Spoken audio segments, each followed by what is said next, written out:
Malankara orthodox സഭയുടെ 2000 വർഷത്തെ ചരിത്രത്തിൽ ഇതൊരു ആദ്യ സംരംഭമാണ്. ഇതുവരെ മലയാളത്തിലേക്ക് ആരും തർജ്ജമ ചെയ്തിട്ടില്ലാത്ത മനശയുടെ പ്രാർത്ഥനയും 151-ാമത്തെ സങ്കീർത്തനവും അദ്ദേഹം പരിഭാഷപ്പെടുത്തി ചേർത്തിട്ടുണ്ട്. മലങ്കര ബൈബിൾ മലങ്കര സഭയുടെ പാരമ്പര്യവുമായിട്ട് സഭാശാസ്ത്രപരമായിട്ട് വളരെയധികം ബന്ധപ്പെടുന്നതായ കാര്യങ്ങളാണ്. അഭൂതപൂർവമായ ഒരു പരിശ്രമത്തിൻ്റെയും സമർപ്പണത്തിൻ്റെയും ശ്രദ്ധയുടെയും നിഷ്ഠയുടെയും തപശ്ചര്യയുടെയും പരിണിത ഫലമാണെന്ന് നമുക്ക് സംശയമന്യേ പറയുവാനായിട്ട് സാധ്യമാവും. ജഗകുര്യനച്ഛൻ നമ്മൾ ഇന്ന് ഉപയോഗിക്കുന്ന വാക്കുകൾ ഉപയോഗിച്ച് ശുദ്ധ മലയാളത്തിൽ അത് രൂപപ്പെടുത്തി എന്നുള്ളതാണ്. എന്നെക്കൊണ്ട് എന്തുകൊണ്ട് ഈ കോവിഡ് കാലത്ത് വേറെ ഒന്നും തോന്നിച്ചില്ല? അതാണ് ഞാൻ ചോദിക്കുന്നത്. എന്നെക്കൊണ്ട് ഇതല്ലേ തോന്നിച്ചുള്ളൂ. അത് പൂർത്തിയാക്കാൻ ദൈവം വരെ ഇടയാക്കി. എന്നാൽ പിന്നെ അതവിടെ ഇരിക്കട്ടെ.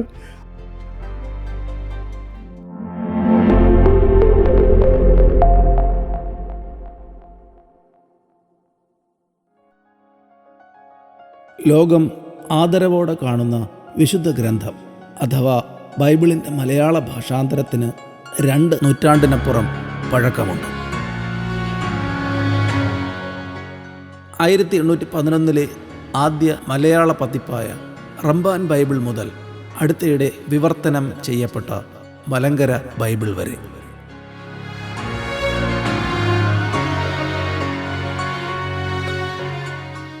കഴിഞ്ഞ കോവിഡ് കാലത്തെ അടച്ചുപൂട്ടൽ അനുഗ്രഹകരമായി പരിവർത്തനപ്പെടുത്തിയ ഒരാൾ മലയാളത്തിന് സമ്മാനിച്ച നൂതന തർജ്ജമയാണ് മലങ്കര ബൈബിൾ.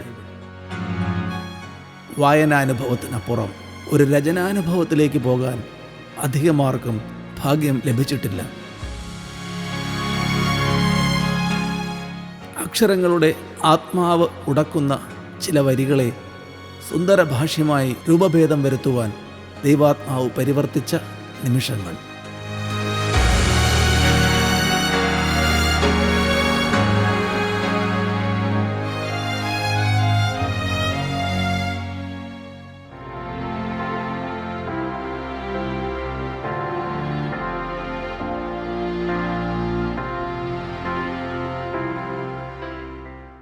ഞാനൊരു വേദപുസ്തക പണ്ഡിതനൊന്നും അല്ല. ഞാൻ വേദശാസ്ത്രം സെമിനാരി പഠിക്കുകയും പഠിപ്പിക്കുകയും ചെയ്തിട്ടുണ്ടെങ്കിലും വേദപുസ്തകം പഠിപ്പിച്ചിട്ടില്ല കാര്യമായിട്ട്. എന്നാൽ വേദപുസ്തകം ശകലം പഠിക്കാൻ എനിക്ക് താല്പര്യം പണ്ട് തൊട്ടേ ഉണ്ടായിരുന്നു. പ്രത്യേകിച്ച് ജോഷുവാച്ചനും അലക്സാണ്ടർച്ചനും ഒക്കെ പഠിപ്പിച്ചിട്ടുള്ളത് എനിക്ക് പ്രത്യേക താല്പര്യം വരുത്തിയിട്ടുണ്ട്. അത് മനസ്സിലിങ്ങനെ കിടപ്പുണ്ടതിൻ്റെ കൂടെ മലങ്കര സഭയ്ക്ക് ഇത്രയും നൂറ്റാണ്ടുകളായിട്ടും ഒരു മലയാള വേദപുസ്തകം സ്വന്തമായിട്ട് വേർഷൻ ഇറക്കാനായിട്ട് സാധിച്ചില്ലല്ലോ എന്നുള്ളൊരു സങ്കടം എനിക്കും ഉണ്ടായിരുന്നു. മറ്റു പലർക്കും ഉണ്ടെന്ന് എനിക്കറിയാം. ഏതായാലും അതിനൊരു നിമിത്തമായത് കോവിഡ് കാലഘട്ടമാണ്. കോവിഡ് കാലഘട്ടത്തിൽ നമ്മൾ വീട്ടിനകത്ത് അടച്ചിരുന്നപ്പോൾ നമുക്ക് ചെയ്യാൻ എന്തെങ്കിലും ഒന്ന് നമ്മുടെ ഉള്ളിലേക്ക് പ്രേരണയായിട്ട് വന്നിട്ടുണ്ടെങ്കിൽ എനിക്ക് ആദ്യം ഇതായിരുന്നു. വേദപുസ്തകം എൻ്റെ കൈകൊണ്ട്, അത് മുഴുവൻ വേദപുസ്തകവും ഉത്തരകാനോനിക ഗ്രന്ഥങ്ങൾ അഥവാ അപ്പോക്രിഫ പുസ്തകങ്ങൾ ഉൾപ്പെടെ മുഴുവനായിട്ട് എൻ്റെ കൈകൊണ്ട് പകർത്തി എഴുതണം. മറ്റാരെ കൊണ്ടുമല്ല, എന്നെക്കൊണ്ട് തന്നെ. അതിൻ്റെ കൂടെ അതിനകത്ത് അത്യാവശ്യമായിട്ട് നമ്മൾ വായിക്കുമ്പോൾ നമുക്കറിയാം ചില ഭാഗങ്ങൾ അവ്യക്തമായിട്ട് തോന്നും. നമുക്ക് കൂടുതൽ പരിചിതമായിരിക്കുന്നത് ബൈബിൾ സൊസൈറ്റിയുടെ മലയാള പരിഭാഷയാണ്. എനിക്ക് വളരെ ഇഷ്ടമാണത്. എനിക്ക് മാത്രമല്ല അനേകം ആളുകൾക്കും വളരെ പ്രിയമായിട്ട് തോന്നിയിരിക്കുന്ന ഒരെണ്ണമായി ബൈബിൾ സൊസൈറ്റിയുടെ മലയാളം. അതുതന്നെ ഒരു എക്യൂമെനിക്കൽ ഭാഷാശൈലി ഉണ്ടാക്കാനായിട്ട് അതേക്കൊണ്ട് പറ്റിയിട്ടുണ്ട്. കാരണം കത്തോലിക്കേതര സമൂഹങ്ങളിൽ കൂടുതൽ ഉപയോഗിച്ചിട്ടുള്ളത് ഈ ബൈബിൾ സൊസൈറ്റിയുടെ പരിഭാഷയാണ്. അത് പ്രത്യേകിച്ച് 1950-60 ഈ ഒരു കാലഘട്ടം, അന്നൊക്കെ എൻ്റെ കൊച്ചു നാളിലെ കാലഘട്ടം. അന്ന് വേദപുസ്തകം ഒത്തിരി വായിക്കുകയും നമ്മൾ കേൾക്കുകയും വീട്ടിൽ വായിപ്പിക്കുകയും ചെയ്യുന്ന ഒരു സാഹചര്യം ഉണ്ടായിരുന്നു. അന്ന് എന്നെപ്പോലെയുള്ള ഒത്തിരി യുവാക്കളും വേദപുസ്തകം വായിക്കുമായിരുന്നു, വീടുകളിലൊക്കെ വായിക്കുമായിരുന്നു. അപ്പോൾ ഞങ്ങൾക്ക് എല്ലാവർക്കും പരിചിതമായ ഒരു ബൈബിൾ കാലഘട്ടം എന്ന് പറഞ്ഞാൽ 1950-60കളിലെ മലയാള ബൈബിൾ പരിഭാഷ ബൈബിൾ സൊസൈറ്റി ഇറക്കിയിട്ടുള്ളതാണ്. അതിങ്ങനെ വാക്യങ്ങളിങ്ങനെ മനസ്സിലാകണം. എന്നാൽ അതിനകത്ത് വായിച്ച് വന്നുകൊണ്ടിരുന്നപ്പോൾ ചില ഭാഗങ്ങളിൽ അവ്യക്തമായ ചില പദപ്രയോഗങ്ങൾ, ഭാഷാപ്രയോഗങ്ങൾ, ചില വാക്യങ്ങൾ അത്ര അങ്ങോട്ട് ക്ലിയർ ആകാത്തത് ഒക്കെ ഉണ്ടായിരുന്നു. അതൊക്കെ ഇങ്ങനെ മനസ്സിൽ കിടപ്പുണ്ടായിരുന്നത് കൊണ്ട് ഈ പകർത്തി എഴുതുന്ന സമയത്ത് ആ പദങ്ങളും ആ വാക്യങ്ങളും ഒന്ന് പ്രത്യേകിച്ചൊന്ന് മൂലരേഖയുമായിട്ടും മറ്റ് പരിഭാഷകളും മലയാളത്തിൽ തന്നെ ഇറക്കിയിട്ടുള്ളത് അതൊക്കെയും കൂടി ഒന്ന് കമ്പയർ ചെയ്ത് ഒന്ന് നോക്കി എനിക്കൊന്ന് എഴുതാനായിട്ട് സാധിച്ചു. അത് ഒരു ദൈവം എനിക്ക് തന്ന ഒരു അവസരമായിട്ടും ഒരു തോന്നലായിട്ടും ഞാൻ കരുതുന്നു. അത് 2020 മാർച്ചിൽ തുടങ്ങി 2021 ജൂലൈയിൽ അത് പൂർത്തീകരിക്കാൻ ഏതാണ്ട് 15 മാസം കൊണ്ട് പൂർത്തീകരിക്കാനായിട്ട് സാധിച്ചു. അപ്പോൾ അവസാനം നോക്കിയപ്പോഴത്തേന് ഇതൊരു സമ്പൂർണ്ണ കയ്യെഴുത്ത് പ്രതി ആയിട്ട് എനിക്കൊന്ന് അവകാശപ്പെടാൻ ചില കാരണങ്ങൾ കൂടെയുണ്ട്.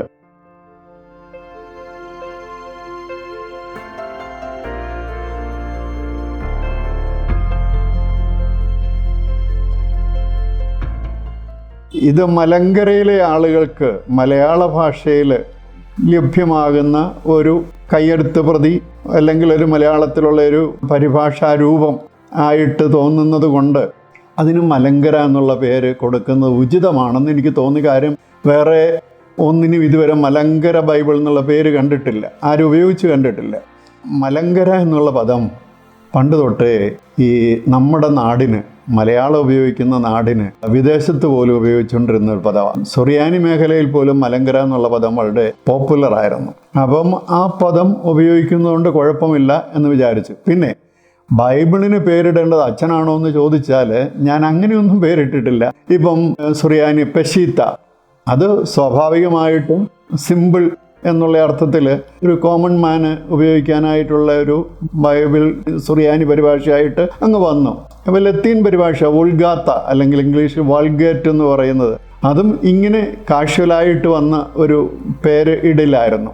സെപ്റ്റുജിൻ്റ്, അതും ഈ പറയുന്ന ആരെങ്കിലും ബോധപൂർവ്വം ഒരു പേര് കൊടുക്കാമെന്ന് പറഞ്ഞുകൊണ്ടല്ല. സെപ്റ്റുജിൻ്റ് 70 പേര് പണ്ഡിതന്മാരെഴുതി ഗ്രീക്കിൽ ആദ്യമായിട്ട് പഴയ നിയമം പരിഭാഷപ്പെടുത്തിയതാണ്. അത് സെപ്റ്റുജിൻ്റ് എന്ന പേരും ഒരു കാഷ്വലായിട്ട് വന്നു പോയതാ എന്ന് പറഞ്ഞതുപോലെ മലങ്കര ബൈബിളും കാഷ്വലായിട്ട് വന്നു എന്ന് മാത്രം വിചാരിച്ചാൽ മതി. അതിൽ കൂടുതൽ വലിയ ക്ലെയിമൊന്നും ഇല്ല. തോമാസ് ശ്ലീഹായുടെ ഒരു പ്രേക്ഷിത ഇടമെന്ന നിലയിൽ അതെ, പൊതുവായി പറയപ്പെടുന്ന ഒരു പേര് കൂടിയാണ്. അതെ, നമുക്കൊരു അവകാശപ്പെടാൻ പറ്റുന്നൊരു പദമായിട്ട് എനിക്ക് തോന്നി. യാതൊരു വിഭാഗീയതകളും ഇല്ലാതെ ആളുകൾക്ക് ഒരുപോലെ അവകാശപ്പെടാൻ പറ്റുന്ന ഒരു പദവും. അതെ അതെ അതെ അതെ അതെ.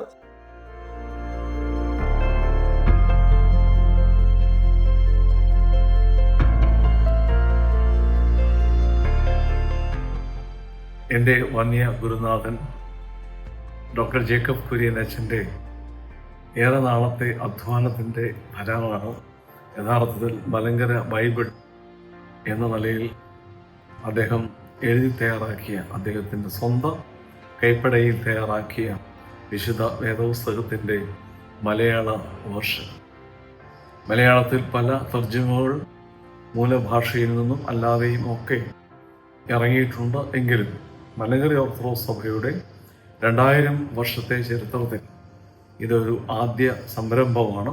ഓർത്തഡോക്സ് സഭയുടെ കാനൂൻ അനുസരിച്ച് തന്നെ ഉള്ള പുസ്തകങ്ങളെല്ലാം ട്രാൻസ്ലേറ്റ് ചെയ്യുവാനായിട്ട് അദ്ദേഹത്തിന് സാധിച്ചു എന്നത് വലിയ ഒരു സംഗതിയായിട്ട് കാണുകയാണ്.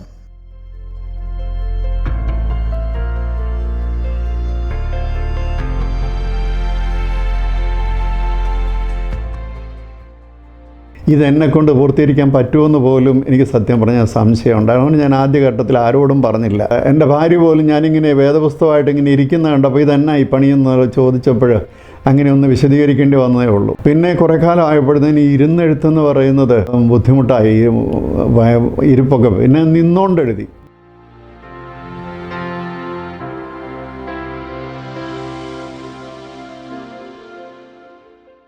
ഈ പുസ്തകം തന്നെ കുറെ കാലം നിന്നുകൊണ്ടെഴുതി. കാരണം ഇങ്ങനെ അധിക സമയമൊന്നും ഇരിക്കാൻ പറ്റുകയില്ല. പിന്നെ കോവിഡ് കാലമായതുകൊണ്ട് നമുക്ക് പുറത്തോട്ട് ഇറങ്ങാൻ പറ്റുകയില്ല, അധികം യാത്രയൊന്നും പറ്റുകയില്ല. പിന്നെ ആ സമയത്ത് നമുക്ക് കുറച്ചുകൂടി ഒന്ന് പ്രാർത്ഥിക്കാനും മനസ്സ് ഏകാഗ്രമാക്കാനും ഒക്കെയുള്ള കുറേ കൂടി ഒരു സൗകര്യം ഉണ്ടായിരുന്നു.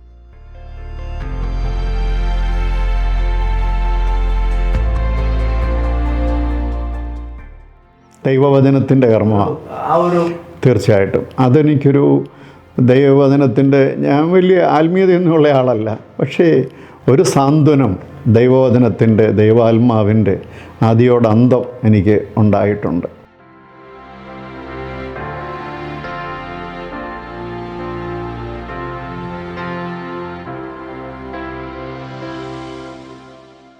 വന്യ ജേക്കബ് കുര്യനച്ഛൻ്റെ മലങ്കര ബൈബിൾ എന്നറിയപ്പെടുന്ന വിവർത്തനം സ്വന്തം കൈപ്പടയിൽ രചിച്ചത് ഞങ്ങളെ സംബന്ധിച്ചിടത്തോളം വിസ്മയകരമായ രചനയാണ്. ഈ വിവർത്തന വിസ്മയം എനിക്ക് നേരിട്ട് കാണുവാൻ സാധിച്ചത് 2025 ആശ ആഴ്ചയിൽ അഭിമന്യ ക്ലിമിസ് തിരുമേനിയോടൊപ്പം അച്ഛൻ്റെ ഭവനം സന്ദർശിച്ച സമയത്താണ്. കോവിഡ് സമയത്തുള്ള അച്ഛൻ്റെ സമർപ്പണത്തോടു കൂടിയുള്ള ഈ വിവർത്തന സബരിയ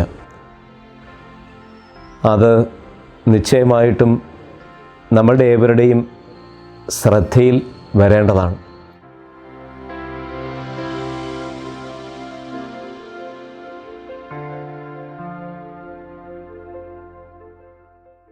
എനിക്കിപ്പോൾ ഇന്നിങ്ങനെ എഴുതി പേരെടുക്കണമെന്നോ അപ്പം കണിയാമ്പറമ്പിൽ കുര്യങ്കോറ പിസ്കാപ്പായ പോലെ ഒരു ജേക്കബ് കുര്യനച്ഛൻ വരുന്നത് എനിക്ക് യാതൊരു സങ്കല്പവും ഇല്ലായിരുന്നു. ഞാൻ എഴുതി വന്നപ്പോൾ അത് പൂർത്തീകരിക്കാൻ ദൈവം തമ്പുരാൻ ഇടയാക്കി. അത് ഇങ്ങനെ എഴുതി വെച്ചു. എനിക്ക് വേണമെങ്കിൽ അത് പ്രിൻ്റ് ചെയ്ത് ഇറക്കാമായിരുന്നു, വേണ്ടാന്ന് വിചാരിച്ചു. ഞാൻ എഴുതി വെക്കുന്നു, അത്രമാത്രം. പ്രിൻ്റ് ചെയ്യാൻ പല ആളുകൾ ചിലടുക്കെ വന്നായിരുന്നു, ഞങ്ങൾ ചിലവിറക്കിയ പൈസ ഇറക്കിയോ അങ്ങനെ ചെയ്തുകൊണ്ട് എനിക്ക് വലിയ താല്പര്യമില്ലായിരുന്നു. ആത്മസംതൃപ്തി അത്രയേ ഉള്ളൂ. പിന്നെ എൻ്റെ സഭാംഗങ്ങൾക്ക് പ്രത്യേകിച്ച് ഒരു ഒഥൻറ്റിക് ആയിരിക്കുന്ന ഒരു സമ്പൂർണ്ണ ബൈബിള് ഇങ്ങനെ ഒരെണ്ണം ഇവിടെ ഇരിപ്പുണ്ട്. ആവശ്യം ഉണ്ടെങ്കിൽ, സഭയ്ക്ക് ആവശ്യമുണ്ടെങ്കിൽ ഒരു കമ്മിറ്റിയെ വെച്ച് അവർ പരിശോധിച്ച് അവർ എന്തെങ്കിലും അതിൽ മാറ്റങ്ങൾ വരുത്തണമെന്ന് പറയുകയാണെങ്കിൽ അതും ഉൾക്കൊണ്ടുകൊണ്ട് അത് സഭയ്ക്ക് പ്രയോജനപ്പെടുമെങ്കിൽ എന്തെങ്കിലും, അത്രയേ ഉള്ളൂ. അത് എൻ്റെ വലിയ അങ്ങനെ ആയിരിക്കണം, അങ്ങനെ ചെയ്തു തരണമെന്നൊന്നും എനിക്ക് ആഗ്രഹമില്ല. അച്ചടി മഷി പുരണ്ട് കാണണമെന്നുള്ള ആഗ്രഹത്തിനപ്പുറം ഇത് സഭയിൽ അത് ഏതെങ്കിലും തരത്തിൽ പ്രയോജനപ്പെടണം. ഏതെങ്കിലും ഒരു കാലത്ത്, ഒരു കാലത്ത് പറഞ്ഞാൽ അനന്തമായ നീളുക എന്നുള്ളതല്ല, സഭയിലെ ഉപയോഗത്തിന് വേണ്ടിയിട്ട് നമുക്ക് വേണ്ടിയിട്ട് ഇപ്പൊ ഈ പറഞ്ഞ ഉത്തരകാനൂര്യ ഗ്രന്ഥങ്ങൾ ഉൾപ്പെടെയുള്ളവർ ഇല്ലാതിരിക്കുന്ന സാഹചര്യത്തിൽ എങ്ങനെ ജനങ്ങൾക്ക് കൂടി ലഭ്യമാകുമെന്നുള്ളൊരാഗ്രഹം ഉണ്ടായിരുന്നു.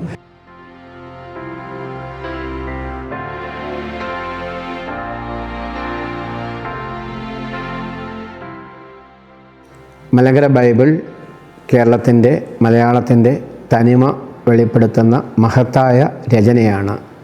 ഞാൻ വിശ്വസിക്കുന്നു ജേക്കബ് കുര്യനച്ഛൻ്റെ കൈകൾ ദൈവം തമ്പുരാൻ പിടിച്ചെഴുതിയ രചനകളാണ്. ദൈവത്തിൻ്റെ കയ്യൊപ്പാണ് അക്ഷരങ്ങളിൽ കൂടി, ദൈവവചനങ്ങളിൽ കൂടി വെളിപ്പെട്ടു വരുന്നത് എന്ന് ഞാൻ വിശ്വസിക്കുന്നു.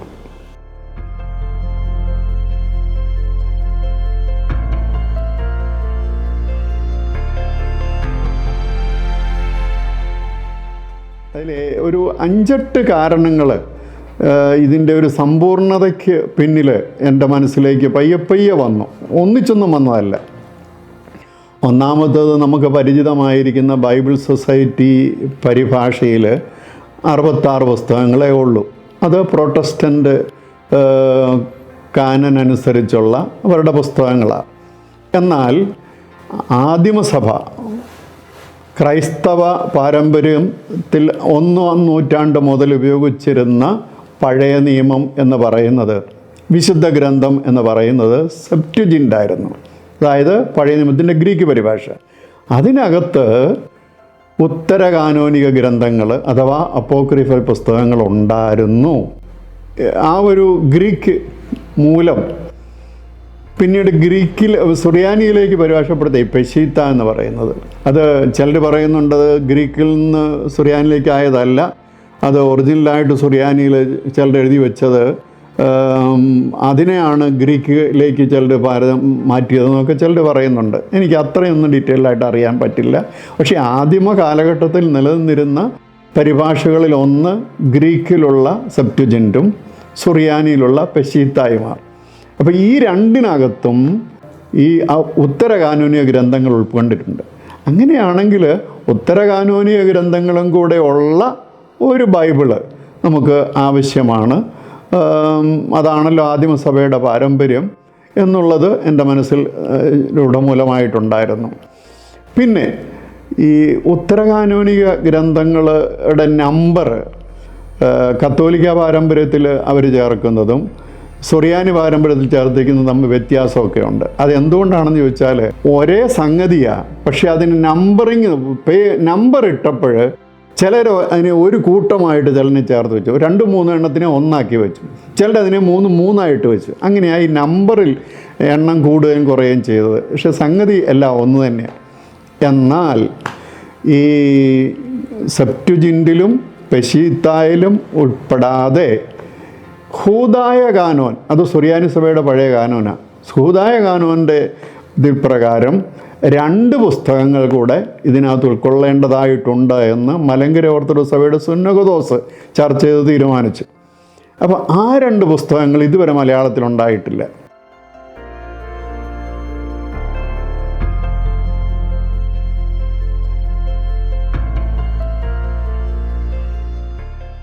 അത് 1 മക്കാബിയരുടെ 3-ാം പുസ്തകം, 2 ശലോമോൻ്റെ ആഴമേറിയ സദൃശവാക്യങ്ങൾ അഥവാ സങ്കീർത്തനങ്ങൾ.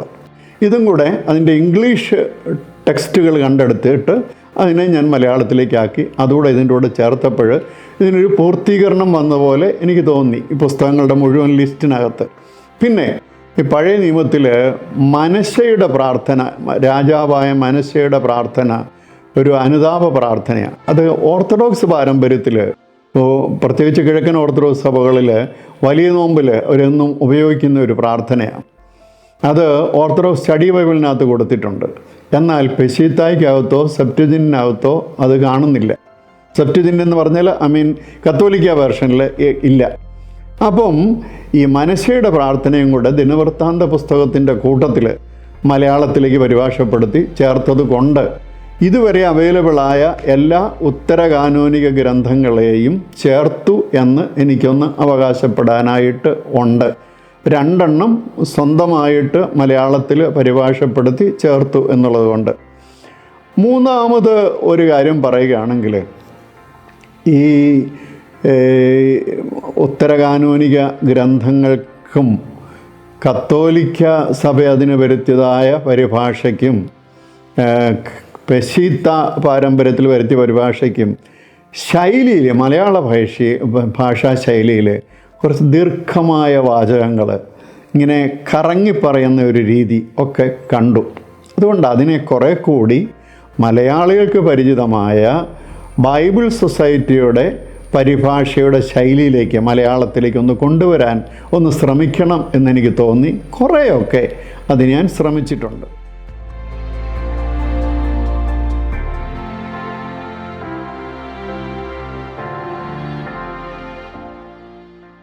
എന്തുകൊണ്ടാണ് ഇങ്ങനെ ട്രാൻസ്ലേഷൻ ഉണ്ടാകുന്നതെന്ന് ചോദിച്ചാൽ, കാലം മാറുന്തോറും ഭാഷ വികസിക്കും. ഭാഷയുടെ വികാസ പരിണാമങ്ങൾ എന്നുള്ളത് വളരെ ശക്തമാണ്. 2025 ഉപയോഗിച്ചുകൊണ്ടിരുന്ന ഭാഷയല്ല 1811 ഉപയോഗിച്ചത്. ഭാഷയ്ക്ക് വലിയ വ്യത്യാസമുണ്ട്. മലങ്കര ബൈബിൾ ഡോക്ടർ ജേക്കബ് കുര്യനച്ചൻ അവതരിപ്പിച്ചിരിക്കുന്നത് സമകാലിക ഭാഷയിലാണ്. ആഖ്യാന സുഖം അതിനുണ്ട്, പാരായണ സുഖം അത് പകരുന്നു. നമ്മുടെ പല ട്രാൻസ്ലേഷനിലും ഒന്നുകിൽ അത് സംസ്കൃതമയമായിരിക്കും, അല്ലെങ്കിൽ അത് മണിപ്രവാള ശൈലിയിൽ കേന്ദ്രീകൃതമായിരിക്കും. ജേക്കബ് കുര്യനച്ചൻ നമ്മൾ ഇന്ന് ഉപയോഗിക്കുന്ന വാക്കുകൾ ഉപയോഗിച്ച് ശുദ്ധ മലയാളത്തിൽ അത് രൂപപ്പെടുത്തി എന്നുള്ളതാണ്.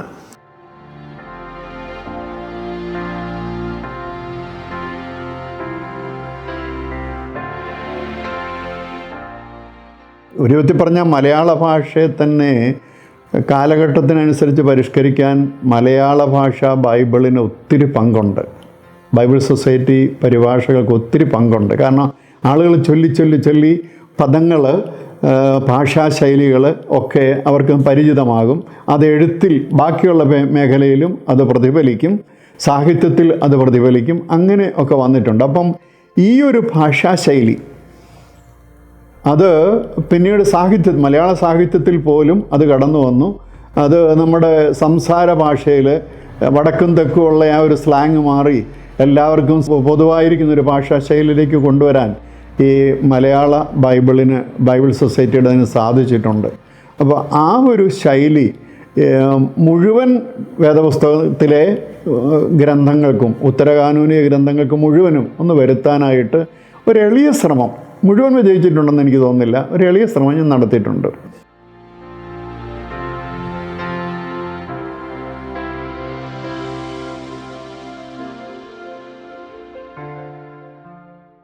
മലയാളത്തിലെ പഴയ പദങ്ങൾ മാറ്റി അതിന് പകരം ആധുനികമായ പദങ്ങൾ ആണ് ചേർത്തിരിക്കുന്നത്.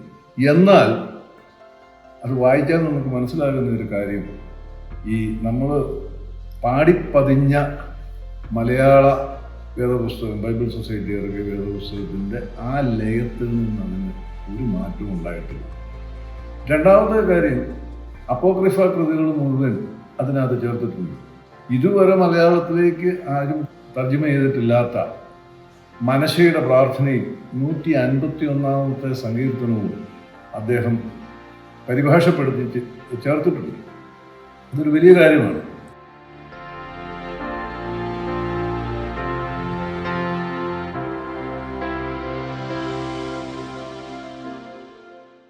പിന്നെ നാലാമതൊരു കാര്യം, ഈ ബൈബിൾ സൊസൈറ്റി, ഞാൻ നേരത്തെ തന്നെ സൂചിപ്പിച്ച ബൈബിൾ സൊസൈറ്റിയുടെ പരിഭാഷയിൽ അവിടെയുടെയും ചില പദങ്ങൾ യുവജനങ്ങൾക്ക് പ്രത്യേകിച്ച് മനസ്സിലാകാത്തതായിട്ടുണ്ട്.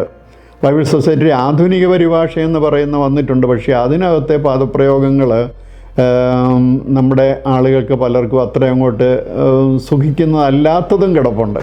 അപ്പോൾ അതുകൊണ്ട് കുറച്ചുകൂടി പഴയ പരിഭാഷയെ അവിടെയും ഇവിടെയും ചില മാറ്റങ്ങൾ വരുത്തി ഒന്ന് ആക്കുന്നതാണ് നല്ലത്. ഇപ്പം ആധുനിക പരിഭാഷയ്ക്കകത്ത് ദൈവം എന്നുള്ളതിന് സർവേശ്വരൻ എന്നാണ് കൊടുത്തിരിക്കുന്നത്.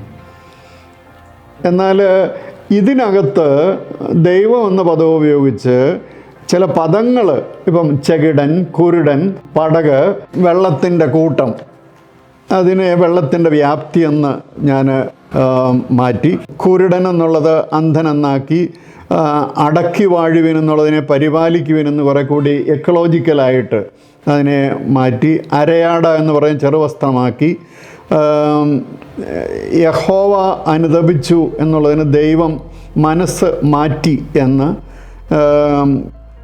രഥിപ്രവരന്മാർ എന്നുള്ളത് രഥവീരന്മാർ എന്നാക്കി. രായസക്കാരൻ എന്നുള്ള സാമ്പത്തിക വിചാരകൻ എന്നാറ്റി. അതുപോലെ കടിപ്രദേശത്ത് നിന്ന് എന്നുള്ളത് പൈതൃകത്തിൽ നിന്ന് അല്ലെങ്കിൽ പൈതൃക പ്രകാരമെന്ന്. അങ്ങനെ ഇങ്ങനെ പദപ്രയോഗങ്ങളിൽ കുറേ ഏറെ മാറ്റങ്ങൾ വരുത്താനായിട്ട് ശ്രമിച്ചിട്ടുണ്ട്. അതുപോലെ തന്നെ ചില വാചകങ്ങൾ, ഇപ്പം സങ്കീർത്തനങ്ങളിലാണെങ്കിലും ഒക്കെ നമുക്ക് പരിചിതമായ ചില വാക്യങ്ങളാണെങ്കിലും അതിൻ്റെ അർത്ഥം അത്ര വ്യക്തമല്ല. ഇപ്പം ഉദാഹരണത്തിന് സങ്കീർത്തനങ്ങളിൽ 131-ാം സങ്കീർത്തനം 2-ാം വാക്യം, തൻ്റെ അമ്മയുടെ അടുക്കൽ മുലകുടി മാറിയ പൈതൽ എന്ന പോലെ എൻ്റെ പ്രാണൻ എൻ്റെ അടുക്കൽ മുലകുടി മാറിയതുപോലെ ആകുന്നു. അപ്പോൾ അതിനെ കേട്ട ഉടനെ മുലകുടി മാറിയ പോലെ പ്രാണനാകുന്നു എന്നൊക്കെ പറഞ്ഞാൽ എന്താ ഉദ്ദേശിച്ചിരിക്കുന്നത്? അപ്പം അതിൻ്റെ ഒറിജിനൽ ഭാഷയുമായിട്ട് ചില ഭാഷാ പണ്ഡിതന്മാരുമായിട്ട് ഞാൻ ചർച്ച ചെയ്തിട്ട് അത് ഞാൻ ഇങ്ങനെയാക്കി, തൻ്റെ അമ്മയുടെ മടിയിൽ മുല കുടിച്ച് സ്വസ്ഥമായ പൈതൽ പോലെ എൻ്റെ പ്രാണൻ എൻ്റെ അടുക്കൽ സ്വസ്ഥമായിരിക്കുന്നു. അപ്പം അമ്മയുടെ അടുക്കൽ മുല കുടിച്ച് സ്വസ്ഥമായിട്ടിരിക്കുന്ന ഒരു കുഞ്ഞിൻ്റെ ആ ഒരു മാനസികാവസ്ഥ പോലെ എൻ്റെ അടുക്കൽ എൻ്റെ പ്രാണൻ സ്വസ്ഥമായിട്ടിരിക്കുന്നു പറയുന്നതിനകത്ത് ഒരു പ്രത്യേക ഒരു ആന്തരികമായ ഒരു സമാധാനത്തെക്കുറിച്ചാണ് ഉദ്ദേശിക്കുന്നത്. കുറച്ചുകൂടെ വളരെ എളുപ്പത്തിന് മനസ്സിലാക്കാൻ. അങ്ങനെ ഒത്തിരി അബ്രഹാമിൻ്റെ കടിപ്രദേശത്ത് നിന്ന് ഉത്ഭവിച്ച സഹോദരന്മാരോട്, അബ്രഹാമിൻ്റെ പൈതൃകത്തിൽ നിന്നുള്ള സഹോദരങ്ങളോട് എന്ന് ആക്കി. അങ്ങനെ കുറേയേറെ വാക്യങ്ങൾ അങ്ങനെ മാറ്റങ്ങൾ വരുത്താനായിട്ട് ശ്രമിച്ചിട്ടുണ്ട്. പിന്നെ ഒന്ന്, ലിംഗനീതി കഴിയുന്നിടത്തോളം ഒന്ന് നിലനിർത്താൻ. പഴയ ബൈബിൾ സൊസൈറ്റി പരിഭാഷയ്ക്കകത്ത് മുഴുവൻ ഈ ഒരു മാസ്കുലിൻ എംഫസിസ് ആകും. പുരുഷനെ മുന്നിൽ കണ്ടുകൊണ്ട്, എന്നാൽ പിന്നെ മനുഷ്യനെ കണ്ടുകൊണ്ടുള്ള ഒരു പദപ്രയോഗം രീതി നമുക്ക് ആവശ്യമാണ് വന്നിരിക്കുന്നത്. സഹോദരന്മാർ എന്നുള്ളത് സഹോദരങ്ങൾ, സഹോദരരെ, ഇങ്ങനെ ഈ രണ്ട് പദങ്ങളും അതിന് പലമായിട്ട് ഉപയോഗിച്ചിട്ടുണ്ട്. ചില വിശുദ്ധന്മാർ വിശുദ്ധർ എന്നാക്കി, പിതാക്കന്മാർ എന്നുള്ളതിനെ പിതൃജനങ്ങൾ എന്നാക്കി. അങ്ങനെ ഉള്ള ഈ ഒരു ലിംഗനീതിയുടെ ഒരു സമീപനം ഇതിനത് കൊടുത്തിട്ടുണ്ട്. അങ്ങനെ ആദ്യോടന്തം കഴിയുന്നിടത്തോളം മാറ്റിയിട്ടുണ്ട്. പിന്നെ അടക്കി വാഴുവീൻ എന്നുള്ളത് ഉൽപ്പത്തി പുസ്തകത്തിൽ പറയുന്ന ഒരു അപ്പോൾ അടക്കി വാഴുക എന്ന് പറയുന്ന ഒരു പഴയ എക്കോളജിക്കൽ സമീപനം, എല്ലാത്തിനെയും അടക്കി മനുഷ്യൻ അതിനെ. എന്നാൽ ഇന്നതല്ല, അതിനെ പരിപാലിക്കുക എന്നുള്ളതാണ്. ഒരു ഉദാഹരണത്തിന് പറയും, ഉൽപ്പത്തി 1:28, നിങ്ങൾ സന്താനപുഷ്ടിയുള്ളവരായി പെരുകി ഭൂമിയിൽ നിറഞ്ഞ് അതിനെ അടക്കി സമുദ്രത്തിലെ മത്സ്യത്തിന്മേലും ആകാശത്തിലെ പർവ്വജാതിന്മേലും സകല ഭൂചര ജന്തുവിന്മേലും വാഴുവീൻ എന്നവരോട് കൽപ്പിച്ചു. അതിനെ മലങ്കര ബൈബിളിൽ നിങ്ങൾ സന്താനപുഷ്ടിയുള്ളവരായി പെരുകി ഭൂമിയിൽ നിറഞ്ഞ് അതിനെ പരിപാലിച്ച്, അടക്കി എന്നുള്ളതിന് പകരം പരിപാലിച്ച് സമുദ്രത്തിലെ മത്സ്യത്തിന്മേലും ആകാശത്തിലെ പർവ്വജാതിന്മേലും സകല ഭൂചര ജന്തുവിന്മേലും പാലനം നിർവഹിക്കുവീൻ എന്നവരോട് കൽപ്പിച്ചു. വാഴുവീൻ എന്നുള്ളതിന് പകരം പാലനം നിർവഹിക്കുവീൻ. അതിൻ്റെ പദപ്രയോഗം നോക്കുമ്പോൾ പാലനം എന്നുള്ളതാണ് കുറേ കൂടി എബ്രായ പദത്തോട് കുറേ കൂടി ചേർന്ന് പോകുന്നതും എന്ന് ഉള്ള അഭിപ്രായങ്ങൾ എനിക്ക് കേൾക്കുവാനായിട്ട് കഴിഞ്ഞു. ഞാൻ ചെയ്തുകൊണ്ടല്ല, മറ്റു പലരും ഇതിനു മുമ്പ് തന്നെ അത് നിർദ്ദേശിച്ചിട്ടുണ്ടായിരുന്നു.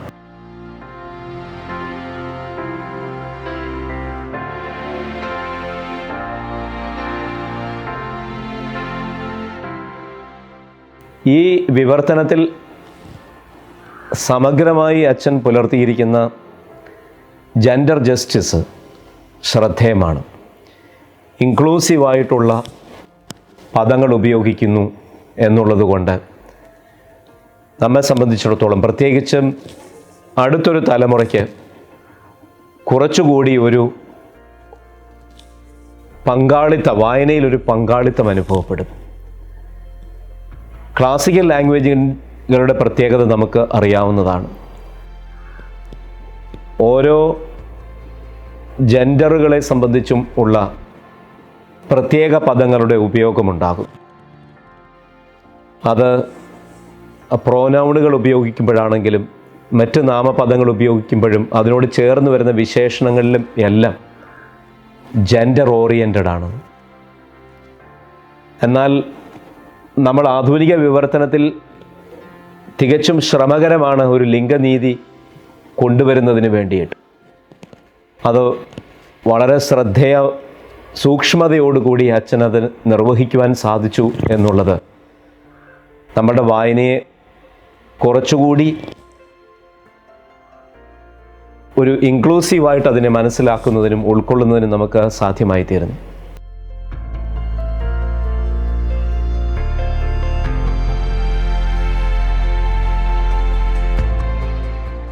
ആദ്യമേ ഞാൻ നോക്കുന്നത് മറ്റ് മലയാള പരിഭാഷകളിൽ ഇതേ കാര്യം എങ്ങനെ കൊടുത്തിരിക്കുന്നു.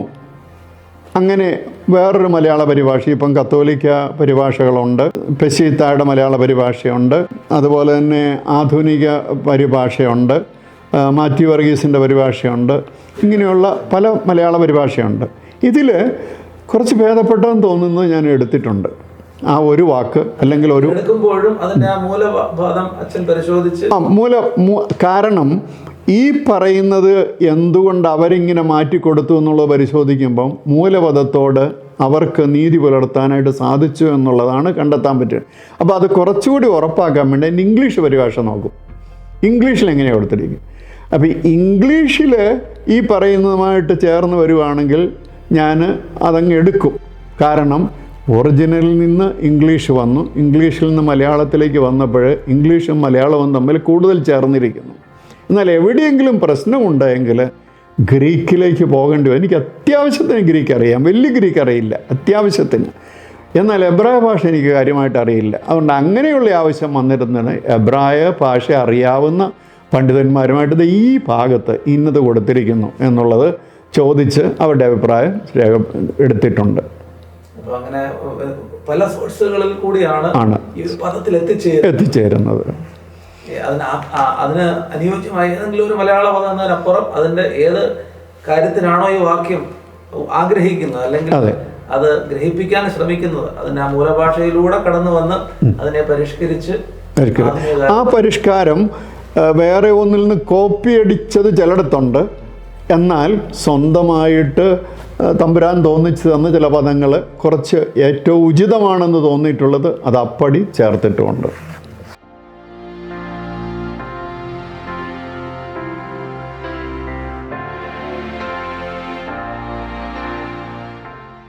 ബൈബിൾ സൊസൈറ്റിയുടെ 1950-കളിലെ വേദപുസ്തക പരിഭാഷയാണ് അദ്ദേഹം ഉപയോഗിച്ചതെങ്കിലും അത് ഗ്രീക്ക്, ഹീബ്രു, സുറിയാനി മൂല വേദപുസ്തകങ്ങളുമായി താരതമ്യം ചെയ്ത് വ്യത്യാസമുള്ള വാക്കുകൾ, പ്രയോഗങ്ങൾ ഇവയെല്ലാം ക്രമപ്പെടുത്തിയാണ് അദ്ദേഹം ഇത് ഉണ്ടാക്കിയിരിക്കുന്നത്. ഒരു വലിയ കാര്യമാണ്.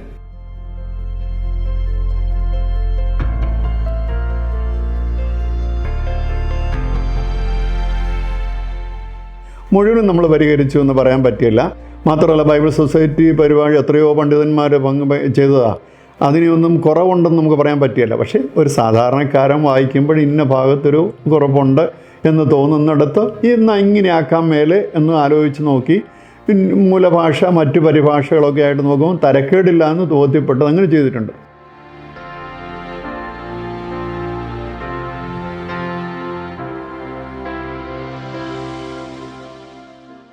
ഇനി അവസാനമായിട്ട് ഒരു കാര്യം, ഇതിൻ്റെ സമ്പൂർണ്ണത എന്ന് പറഞ്ഞതിനകത്ത് ഈ വേദപുസ്തകത്തിൽ പഴയ നിയമത്തിൽ ഒട്ടുമുക്കാലും ഭാഗത്ത് പഴയതിൽ യഹോവ എന്നുള്ള പദം ഉപയോഗിച്ചിട്ടുണ്ട്.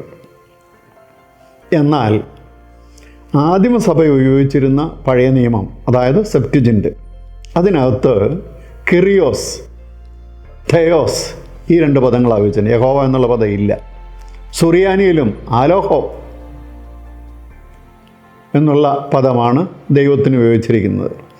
അപ്പോൾ നമ്മൾ ഈ യഹോവ എന്നുള്ള പദം പ്രൊട്ടസ്റ്റൻ്റുകാർ 66 പുസ്തകങ്ങളിൽ ഒതുക്കാൻ വേണ്ടി എബ്രായ കാനൂൻ പ്രകാരമുള്ള പുസ്തകത്തിനകത്ത് ചേർത്തിരിക്കുന്ന യഹോവ എന്നുള്ള പദം അതേപടി ചേർത്ത് വച്ചിരുന്നത് കൊണ്ട് നമ്മളും അതങ്ങ് ചൊല്ലേണ്ടി വന്നു. എന്നാൽ ആദിമസഭ ഉപയോഗിച്ചിരുന്ന, കാരണം പുതിയ നിയമത്തിൽ ഉദ്ധരിച്ചിരിക്കുന്ന പഴയ നിയമഭാഗത്ത് അതിൻ്റെ ഒറിജിനൽ ഓൾഡ് ടെസ്റ്റമെൻ്റ് ഭാഗം നോക്കിയാൽ ഇവിടെ യഹോവ എന്നുണ്ട്. പക്ഷേ ന്യൂ ടെസ്റ്റമെൻറ്റിൽ കർത്താവ് ദൈവം എന്ന് മാത്രമാണ് അത് കൊടുത്തിരിക്കുന്നത്. ഒരേ വാക്യം, പഴയ നിയമത്തിലെ ഒരേ വാക്യം പുതിയ നിയമത്തിൽ കൊടുത്തിരിക്കുന്നത്, അതിൽ ഉദ്ധരിച്ചിരിക്കുന്നിടത്ത് കർത്താവ് ദൈവം എന്നാണ്. അപ്പോൾ അങ്ങനെ ഉള്ളത് കൊണ്ട് ഈ ദൈവം എന്നുള്ളതിനൊരു സാർവലൗകികതയുടെ കാലഘട്ടമാണിത്. ആവശ്യമുള്ള കാലഘട്ടം. ഒരു ഹിന്ദു വായിച്ചാലും ഒരു മുസ്ലിം വായിച്ചാലും യഹോവ എന്നുള്ള പദത്തേക്കാൾ കൂടുതലായിട്ട് ദൈവം എന്നുള്ളൊരു പദം, കാരണം അതിന് നമുക്ക് വേദപുസ്തകപരമായ പുതിയ നിയമത്തിൻ്റെ അടിസ്ഥാനമുണ്ട്, ആദിമസഭയുടെ ഉപയോഗത്തിൻ്റെ രീതി, പെശീത്ത പാരമ്പര്യത്തിലുള്ള അടിസ്ഥാനമുണ്ട്, സെപ്റ്റുജിൻ്റ് പാരമ്പര്യത്തിലുള്ള അടിസ്ഥാനമുണ്ട്. അതുകൊണ്ട് യഹോവ എന്നുള്ള പദത്തിന് പകരം ഭൂരിപങ്കും ദൈവം എന്നുള്ള പദവും, ചുരുക്കം ചിലയിടത്ത് ഇത് രണ്ടും ഉപയോഗിക്കേണ്ടി വരും. യഹോവയായ ദൈവം എന്നുള്ള, അപ്പം ദൈവമായ ദൈവം എന്ന് പറയാൻ പറ്റില്ല, ദൈവമായ കർത്താവ് എന്ന് പറയണം.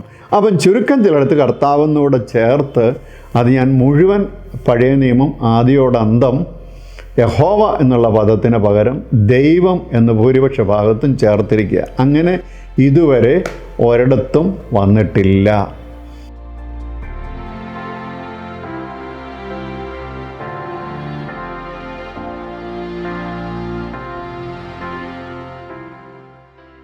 ഇത് യഥാർത്ഥത്തിൽ നമ്മുടെ ഭവനങ്ങളിൽ വായനയ്ക്ക് വേണ്ടി പ്രിൻ്റ് ചെയ്ത് കൊടുക്കുവാൻ സാധിച്ചിരുന്നുവെങ്കിൽ എന്ന് ഞാൻ ആശിച്ചു പോവുകയാണ്. കാരണം അച്ഛൻ്റെ മലയാള ഭാഷയിലും മറ്റ് ഭാഷകളിലുമുള്ള പ്രാവീണ്യവും ദൈവശാസ്ത്ര പാണ്ഡിത്യവും ഒക്കെ ഈ തർജ്ജമയിൽ അതിൻ്റെ പദങ്ങളുടെ ആശയങ്ങളുടെ ഗൗരവം വിട്ടുകളയാതെ എന്നാൽ ശ്രേഷ്ഠമായ പദങ്ങൾ കൊണ്ട് തന്നെ ആ തർജ്ജമ നിർവഹിക്കുകയും ചെയ്തിരിക്കുന്നു.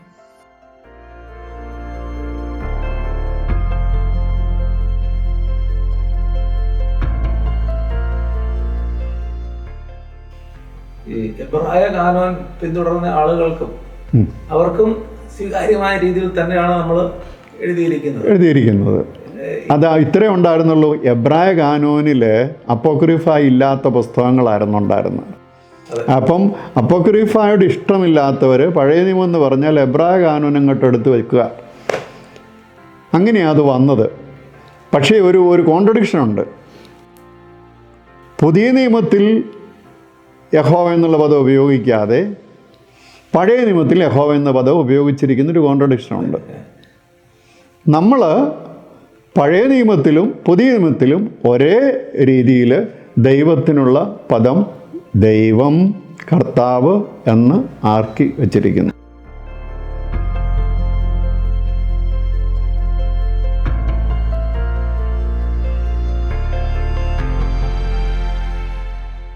അതിലുപയോഗിച്ചിരിക്കുന്ന പല വാക്കുകളും നമ്മൾക്ക് ഒന്നുകൂടി വ്യക്തമായി മനസ്സിലാക്കുന്നതാണ്. അതായത് പഴയ നിയമത്തിലും പുതിയ നിയമത്തിലും സങ്കീർത്തനത്തിൽ ഉപയോഗിച്ചിരിക്കുന്ന ചില സംജ്ഞകൾ, ഇന്ന് നാം കൂടുതലായി ഉപയോഗിച്ചു വരുന്ന സംജ്ഞകൾ പലർക്കും അപരിചിതങ്ങളാണ്. അതായത് ഈ മലയാളത്തിലാണെങ്കിൽ പോലും ഈ നൂറ്റാണ്ടിലും നമ്മൾ ചോദിക്കും ഇതെന്താണ് ഇതിൻ്റെ അർത്ഥമെന്നുള്ള വ്യാഖ്യാനത്തിന് വേണ്ടിയുണ്ട്. എന്നാൽ പ്രിയപ്പെട്ട ജേക്കബ് അതും വളരെ ലഘൂകരിച്ച് ഏതൊരു വ്യക്തിക്കും മനസ്സിലാകുന്ന രീതിയിലാണ് നമുക്ക് പരിഭാഷപ്പെടുത്തി തന്നിരിക്കുന്നത്. അതിന് വേദശാസ്ത്രത്തിൻ്റെ ആഴമുണ്ട്, ഭക്തിയുടെ തലമുണ്ട്, വിശുദ്ധിയുടെയും നൈർമല്യത്തിൻ്റെയും അനുഭവമുണ്ട്. മാർത്തോമാ ശ്ലീഹ നേരിട്ട് പകർന്നു തന്ന സ്വയം, അതായത് കാതുകൊണ്ട് കേട്ട ഒരു സഭയുടെ പിൻഗാമിയുടെ ഒരു സന്താനത്തിൻ്റെ സമർപ്പണമുണ്ട്. തീർച്ചയായിട്ടും നമ്മൾക്കിത് ഒരു അനുഗ്രഹമാണ്.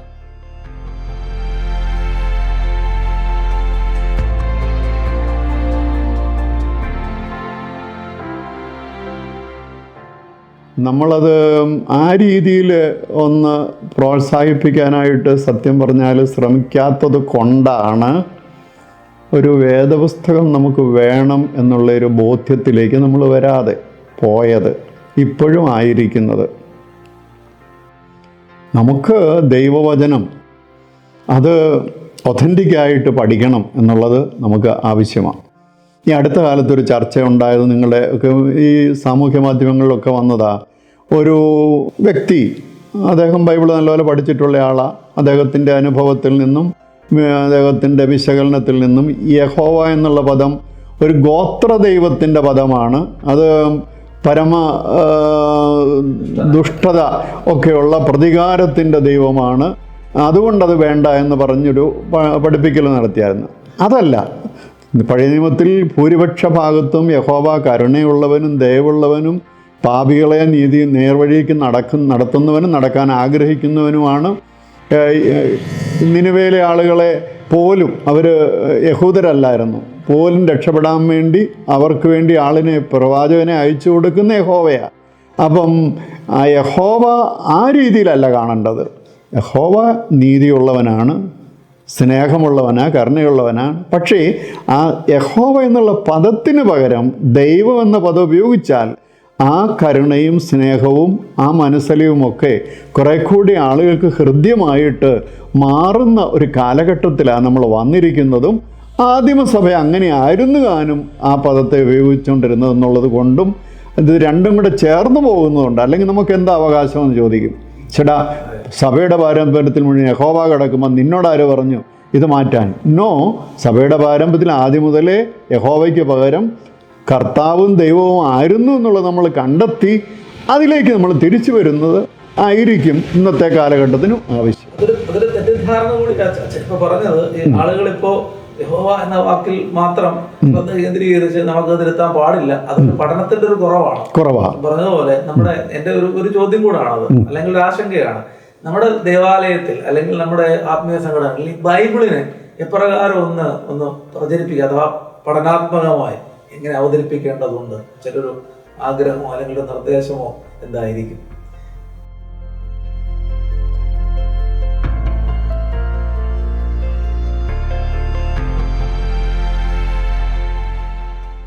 ബൈബിള് പഠിക്കാൻ വേണ്ടി നമുക്കാരെയും ഇപ്പം നിർബന്ധിക്കാൻ പറ്റുകയില്ല. ദൈവം കരുണയുള്ളവനാണ്, നിന്നെ സ്നേഹിക്കുന്നവനാണ് എന്നുള്ളൊരു വാക്യം അവൻ്റെ ശ്രദ്ധയിൽപ്പെടുമ്പോൾ അതൊന്ന് ശ്രദ്ധിച്ച് വായിച്ച് അതിൽ നിന്ന് ഒരു അനുഭൂതി ഉണ്ടാക്കിയെടുക്കുക എന്ന് പറയുന്നത് ഒരു വ്യക്തിപരമാണ് എല്ലാവർക്കും. സഭാജീവിതത്തിൽ ദൈവവചനത്തിന് നമ്മൾ പ്രാധാന്യം കൊടുക്കുന്നുണ്ട്. നമ്മുടെ ആരാധനയുടെ ആരംഭത്തിൽ കുർബാനയിൽ ആദ്യ ഭാഗത്തിന് സർവീസ് ഓഫ് ദ വേർഡ് എന്നാണ് പറയുന്നത്. സത്യം പറഞ്ഞാൽ സർവീസ് ഓഫ് ദ വേർഡിൻ കൂടെയാണ് വേദപുസ്തകം തന്നെ രൂപം പ്രാപിച്ചത്. സഭയുടെ ഗ്രന്ഥമായിട്ടാണ് രൂപപ്പെട്ടത്. അന്ന് കണ്ടതും കേട്ടതും അപ്പോസ്തലന്മാരിൽ നിന്ന് കണ്ടതും കേട്ടതുമായ കാര്യങ്ങൾ അവിടെ ഇവിടെയൊക്കെ കുറിച്ച് വെച്ചിരുന്നതിനെയാണ് അവസാനം ന്യൂ ടെസ്റ്റമെൻ്റായിട്ട് നമുക്ക് രൂപപ്പെടുത്തി കിട്ടിയത്. അത് കിട്ടിയത് മുഴുവൻ ഈ ആരാധനാ സമൂഹം രൂപപ്പെടുത്തിയതാണ്. അപ്പം ആരാധനയുമായിട്ട് ഇതിന് അത് തൊട്ടേ ഒരു ബന്ധമുണ്ട്. മാത്രമല്ല, ആദ്യത്തെ Bible text, new testament text എന്ന് പറയുന്നത് പള്ളിയിൽ വായിക്കാൻ വേണ്ടി ഉണ്ടാക്കിയെടുത്ത ടെക്സ്റ്റായിരുന്നു. ഡയാറ്റസറോൺ എന്ന് പറയുന്ന ആ ഒരെണ്ണമായിരുന്നു ഈ ആദ്യത്തെ വേദവായനക്കുറിപ്പ്. അതിൻ പ്രകാരം ആ കുറിപ്പ് ഇതുണ്ടാക്കിയത്. ഇനി അതിനെ വിപുലീകരിച്ച് പരസ്പരം ബന്ധിപ്പിച്ച് എഴുതി വലുതാക്കിയതാണ് ഇന്നത്തെ പുതിയ നിയമം എന്ന് പറയുന്നത്. അപ്പം നമ്മൾ ആരാധനാ ജീവിതത്തിൽ നിന്ന് ആന്തരികമായ അനുഭവം വചനത്തിൽ നിന്നുണ്ടായി അത് ജീവിതത്തിൽ നിന്ന് അതിൻ്റെ ദൂത് ഉൾക്കൊണ്ട്, അനുഭവം ഉൾക്കൊണ്ട്, ഉൾക്കാഴ്ച ഉൾക്കൊണ്ട് വളരുന്ന ഒരു കാലഘട്ടത്തിൽ എന്തെല്ലാം പ്രതികൂലതകൾ ചുറ്റുപാടും എന്തെല്ലാം പ്രതിബന്ധങ്ങളും വെല്ലുവിളികളും ഉണ്ടായാലും നമ്മുടെ യുവജനങ്ങൾക്ക് ദൈവവചനം അവർക്ക് വലിയൊരു ആങ്കർ, അവരെ പിടിച്ചു നിർത്തുന്ന വലിയൊരു ശക്തി ആയിരിക്കും എന്നുള്ളതിന് യാതൊരു സംശയമില്ല.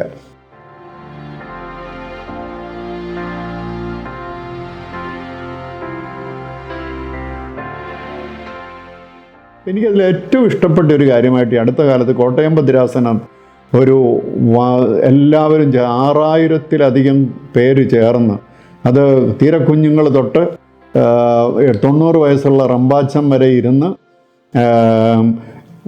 അംഗവൈകല്യം അതിൻ്റെ പരിമിതികളുള്ള ആളുകൾ പോലും എഴുതി കൊടുത്ത ഒരു ബൈബിൾ പകർത്തിയെടുത്ത് നടത്തി. കഴിഞ്ഞ ഞായറാഴ്ചയായിരുന്നു അത് 15 വോള്യൂംസ് മറ്റായിട്ട് ബൈൻഡ് ചെയ്ത് അവിടെ ഇവിടെ ഇരുന്ന് 6000 പേര് എഴുതിയതിനെ എല്ലാം കൂടെ കൊണ്ടുവന്ന് ബൈൻഡ് ചെയ്ത് അതിൻ്റെ പിന്നിൽ അവർ പ്രാർത്ഥിച്ചതിന് വേണ്ടി എഴുതാൻ തുടങ്ങിയെന്നുള്ളതാണ്.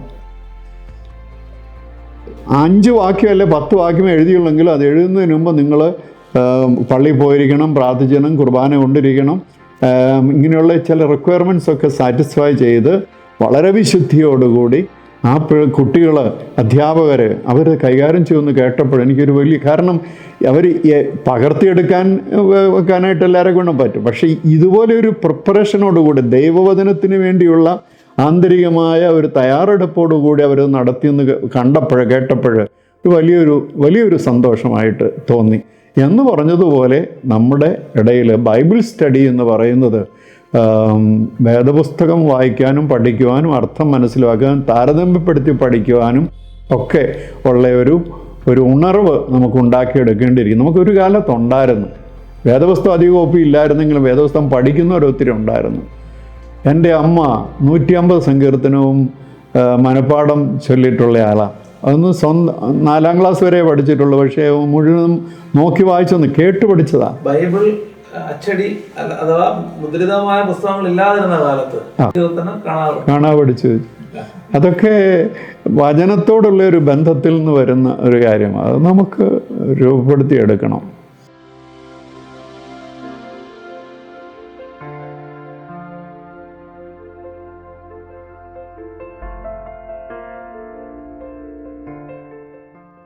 നമ്മൾ ഓരോ ദിവസവും ഒരു കൊച്ചു ഭാഗം വായിച്ചാലും നമ്മളത് ഒരുവിധം ഒരു തയ്യാറെടുപ്പോടുകൂടി വായിക്കുകയാണെങ്കിൽ അതിനകത്ത് നിന്ന് ഒരു വാചകം നമ്മുടെ ഉള്ളിൽ കുടുങ്ങിയതായിട്ട് നമ്മളെ ഒന്ന് സ്പർശിച്ചതായിട്ട് നമുക്ക് തോന്നണം.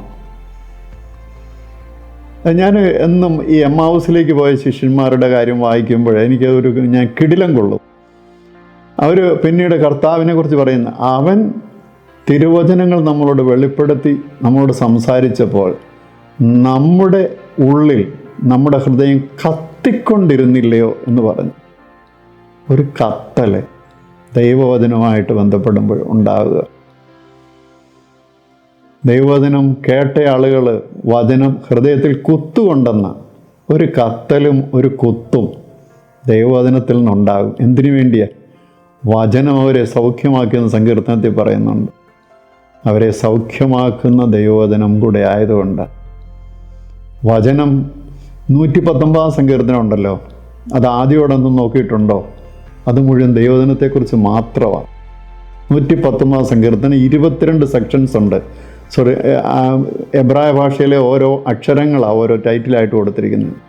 അതിനകത്ത് ഓരോ സെക്ഷനിലും ദൈവവചനം, ന്യായപ്രമാണം, കൽപ്പന, ചട്ടം ഇങ്ങനെയൊക്കെ ഇങ്ങോട്ട് ആവർത്തിച്ച് 10 എണ്ണമെങ്കിലുമാണ് ഈ ദൈവവചനത്തിന് കൊടുത്തിരിക്കുന്ന പര്യായങ്ങൾ. എന്നിട്ട് അതിങ്ങനെ ആവർത്തിച്ച് പറഞ്ഞിട്ട് അതിതാണ് കാലിന് വെളിച്ചമാണ്, പാതയ്ക്ക് പ്രകാശമാണ്, നിൻ്റെ ഉള്ളിൽ സൗഖ്യമാണ്, രക്ഷയാണ്, പ്രത്യാശയാണ് എന്നൊക്കെ പറയുന്നത് 119 സങ്കീർത്തനം. That is great. അത് ഒന്ന് മനസ്സിലെത്തി വായിക്കുകയാണെങ്കിൽ വചനത്തിൻ്റെ പ്രാധാന്യം നമുക്ക് മനസ്സിലാകും. എത്രമാത്രം നമ്മുടെ പിതാക്കന്മാർ, പൂർവിക പിതാക്കന്മാർ, പഴയ നിയമത്തിലെ പിതാക്കന്മാർ വചനത്തിന് പ്രാധാന്യം സങ്കീർത്തനക്കാരൻ കൊടുത്തു എന്നുള്ളത്.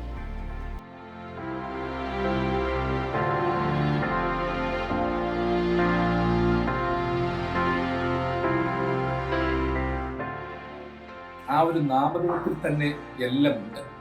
അതായത് ആരുടെ എങ്കിലും പരിഭാഷ സ്വീകരിച്ച് 20ഓ 21ഓ നൂറ്റാണ്ടിൽ നമ്മൾ സ്വീകരിച്ചു വേദശാസ്ത്ര പരിചയമല്ല, മറിച്ച് മാർത്തോമാ ശ്ലീഹായുടെ വരവോടുകൂടി തന്നെ മാർത്തോമാ ശ്ലീഹ ഇവിടെ പകർന്നു തന്ന നമ്മുടെ കർത്താവിന്റെ സുവിശേഷം, അതായത് രേഖപ്പെടുത്തിയത് മാത്രമല്ല, മാർത്തോമ നേരിട്ട് പറഞ്ഞു തന്ന ഉദ്ധിതനായ കർത്താവിന്റെ സാക്ഷ്യം, എന്റെ കർത്താവും എന്റെ ദൈവവും എന്നുള്ള വലിയ സാക്ഷ്യം, താൻ ഒരു പക്ഷേ കണ്ടു വിശ്വസിച്ചെങ്കിലും കാണാതിരുന്നവരെ വിശ്വസിക്കുവാൻ തക്കവണ്ണം പ്രേരിപ്പിച്ച ഒരു സാക്ഷ്യം. അതിൻ്റെ എല്ലാം ചരിത്രതലവും പാരമ്പര്യ തലവും ഈ മലങ്കര ബൈബിൾ എന്ന് പറയുന്ന ഒരു വ്യാഖ്യാനത്തിലുണ്ട്, തലക്കെട്ടിലുണ്ട്.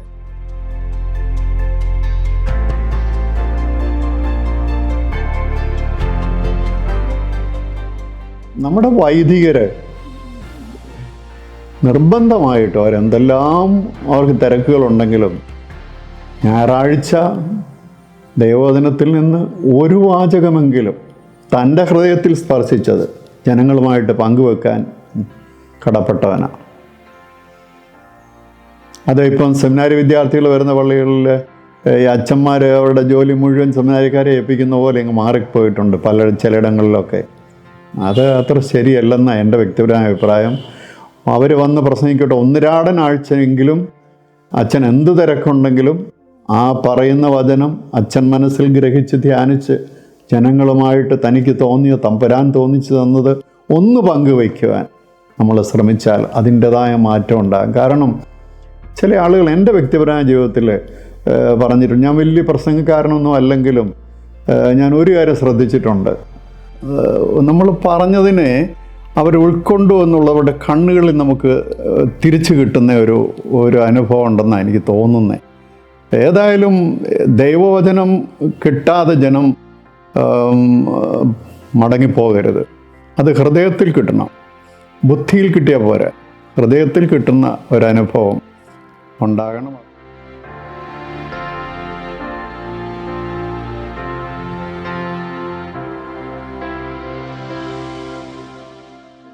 കിങ് ജെയിംസ് വേർഷനാണ് പ്രൊട്ടസ്റ്റൻ്റുകാർ ഇറക്കിയിരിക്കുന്ന ഒരു authentic English version of the Bible. 66 പുസ്തകമേ ഉള്ളൂ.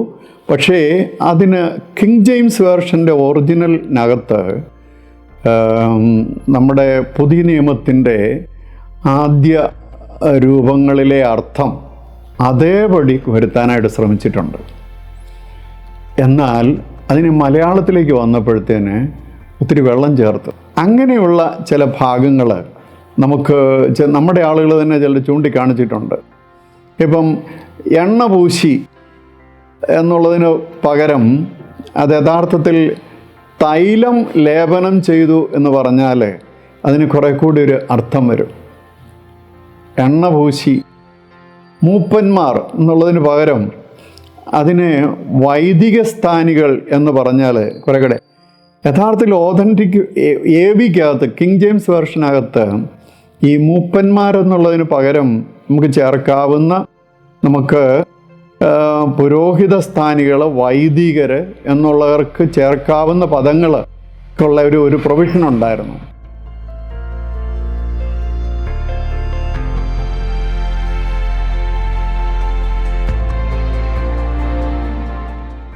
ബഹുമാനപ്പെട്ട ജേക്കബ് കരിയൻ അച്ഛൻ ഉപയോഗിച്ചിരിക്കുന്നതായ ഭാഷയിൽ വളരെ പ്രാധാന്യമുണ്ട്.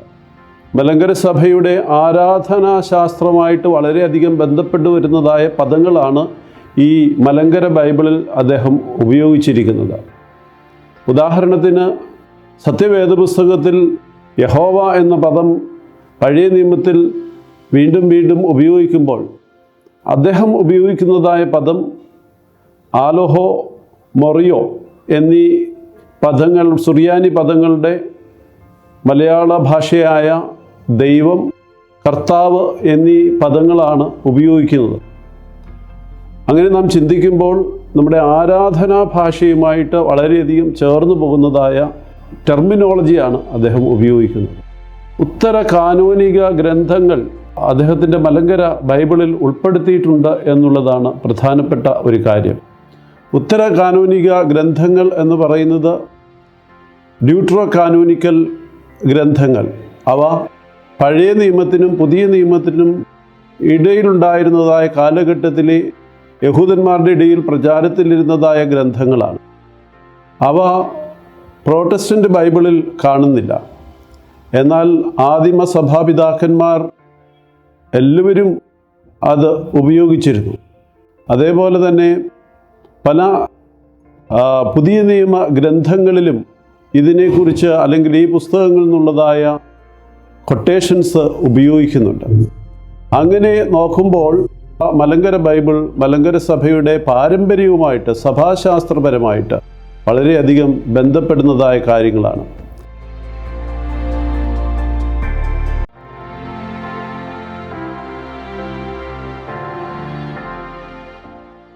പരമ്പരാഗതമായിട്ട് കിട്ടിയിരിക്കുന്നതിനെ പറയുന്ന ചില പദങ്ങളുണ്ട് ഗ്രീക്ക് ഭാഷയിൽ.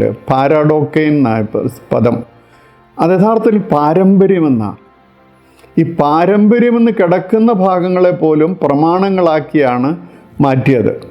അത് ഓതറൈസ്ഡ് വേർഷനകത്ത് പാരമ്പര്യമെന്ന് തന്നെ കൊടുക്കാവുന്ന ആ ഒരു ഭാഗങ്ങളെ പ്രമാണങ്ങളെന്നാക്കി മാറ്റിയപ്പോൾ അതിൻ്റെ പിന്നിൽ ഒരു അജണ്ട ഉള്ളതുപോലെ തോന്നുന്നു. അപ്പം ഞാൻ എൻ്റെ ഈ മലങ്കര ബൈബിൾ പരിഭാഷയിൽ ചില വൈദികർ ചൂണ്ടിക്കാണിച്ചത് പ്രകാരം പരിശോധന നടത്തിയിട്ട് അതിനെ ഈ നമ്മുടെ ഒതൻറ്റിക് വേർഷനിലേക്ക് ഒന്ന് കൊണ്ടുവരാനായിട്ട് ഈ പ്രൊട്ടസ്റ്റൻ്റ് പരിഭാഷയെ തന്നെ ശ്രമിച്ചിട്ടുണ്ട്.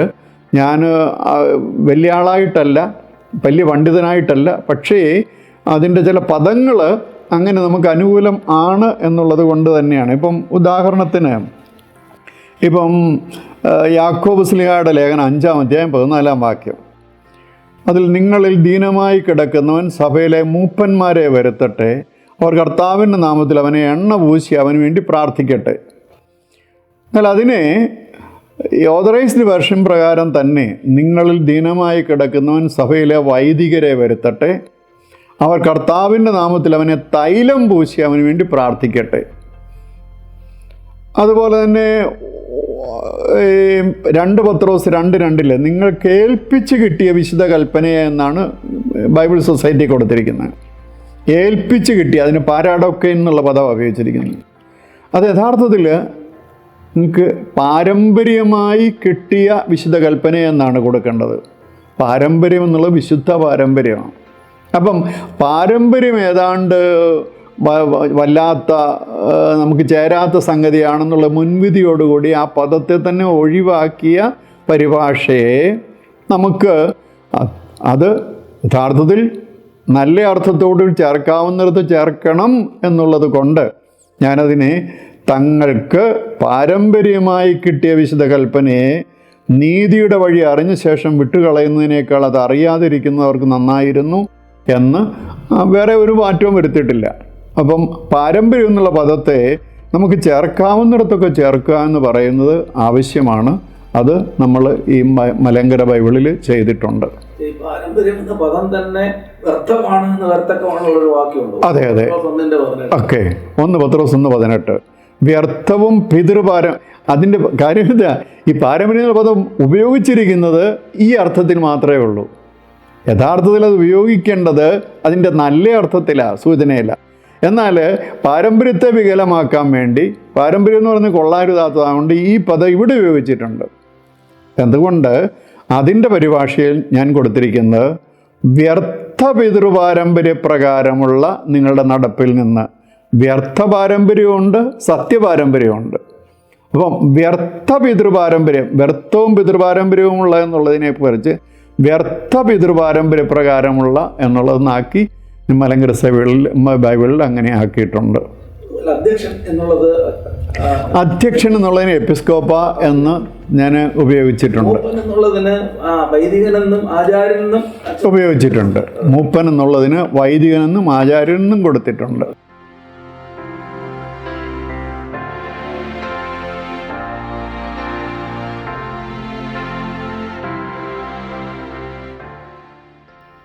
ഒരുപക്ഷെ വായനയിൽ തൃപ്തികരമായി നമുക്ക് അനുഭവവേദ്യമാകേണ്ടതും നമ്മുടെ ആരാധനാ ഭാഷയോടുള്ള ചേർച്ചയാണ്. അത് നാമപദങ്ങൾ ഉപയോഗിക്കുന്നതാ എന്നതിലാണെങ്കിലും, അതേപോലെ പ്രത്യേകിച്ച് ആരാധനാപരവും പൗരോഹിത്യ ശ്രേണിയിലുള്ള വിശേഷണങ്ങൾ, അതിനോട് ചേർന്ന് വരുന്ന നാമപദങ്ങളൊക്കെ നമുക്ക് ആരാധനയിൽ കൂടി പരിചിതമായത്. അപ്പോൾ നമ്മുടെ വേദവായനയും ആരാധനാ അനുഭവവും തമ്മിൽ സമന്വയിപ്പിക്കുന്നതിന് സാധ്യമാകുന്നു.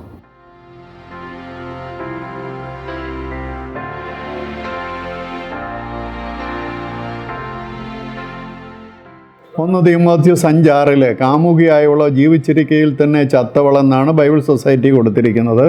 അത് കാമവെറി പിടിച്ചവളോ ജീവിച്ചിരിക്കയിൽ തന്നെ ചത്തവളെന്ന് ആക്കി. കാരണം കാമുകി ആവുക എന്ന് പറയുന്ന ഇന്നത്തെ ജീവിത സാഹചര്യത്തിൽ കാമുകനും കാമുകിയും എന്ന് പറയുന്നത് അത്ര വലിയ തെറ്റൊന്നും ആയിട്ട് തോന്നില്ല. സ്നേഹിക്കുന്നവരെന്നതിൻ്റെ അർത്ഥം.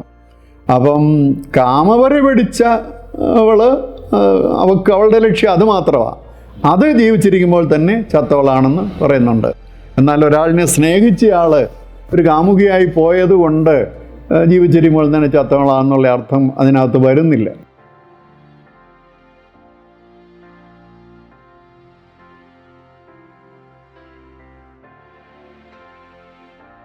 അറിഞ്ഞോ അറിയാതെയോ ബൈബിൾ ഭാഷകളിൽ ആദ്യം മുതൽ തന്നെ നിലനിന്നത് സ്ത്രീകളെയും ദളിതരെയും ഒക്കെ പുറന്തള്ളുന്ന ഭാഷയാണ്, ആൺ ഭാഷയാണ്, പുരുഷ ഭാഷയാണ്. ഈ ഭാഷയെ അച്ഛൻ അപഗ്രഥിച്ച് അല്ലെങ്കിൽ അതിനൊരു നീതിബോധം പകർന്ന് ജെൻഡർ ന്യൂട്രലായിട്ടാണ് അവതരിപ്പിച്ചിരിക്കുന്നത് എന്നുള്ളത് ഇതിൻ്റെ ഒരു മഹത്തരമായ അനുഭവമാണ്.